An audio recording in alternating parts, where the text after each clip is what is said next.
Welcome back to another episode of Brand's Brands. I'm Marc Brand from Alpha Controls, and today we're going to talk everything pressure sensors.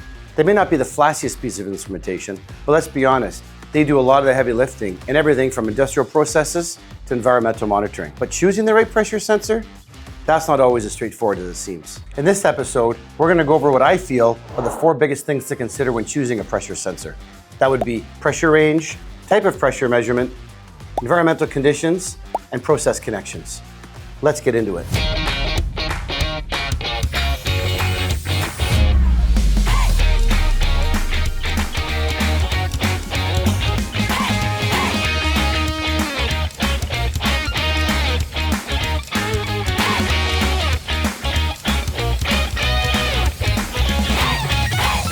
Let's kick things off by discussing one of the most critical factors, pressure range. When choosing a pressure sensor, you need to make sure that it can handle the full pressure of your application. Too low, you risk damaging the sensor. Too high, and you sacrifice accuracy. Now there's 3 terms you're going to have to remember. Full-scale pressure, operating pressure, and overpressure. Full-scale pressure is the highest pressure the sensor is designed to measure. In this case, 100 psi. Operating pressure is where your system usually runs. Basically the sensor's comfort zone.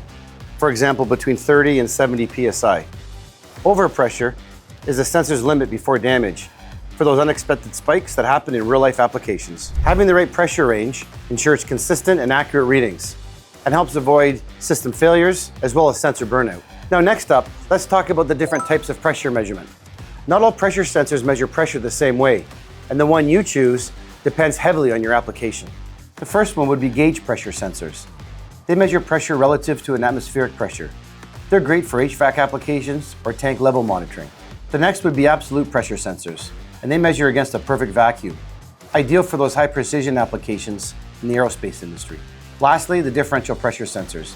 They measure the difference between 2 points. They are perfect for things like filter monitoring or clean room monitoring. Each one of these has its own purpose. So understanding what you're measuring and why will help you choose the right sensor for the job. But let's talk about something that's often overlooked but super important, process connections and fittings. Even the best sensor won't work if it's not connected to your process properly. Now let's look at some of the different options. First one would be threaded, or NPT, which is probably the most common. Next would be hygienic, which is used in pharma and food and beverage applications. Lastly, it's flange connections, used in high pressure, high corrosive applications. So why does it matter? Because when purchasing your sensor and you don't have the right process connection, it can lead to really big headaches and even more downtime. Lastly, let's look at environmental factors, because where your sensor lives is just as important as what it's measuring. First off, it's important to consider the temperature range where your sensor is going to be measuring. If your application runs hot or cold, make sure your sensor is rated for that temperature. If not, extreme temperatures can mess with accuracy or cause failure. Now the next is vibration and shock.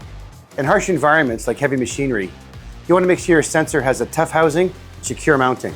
A little shake shouldn't throw off your readings. And finally, don't forget media compatibility.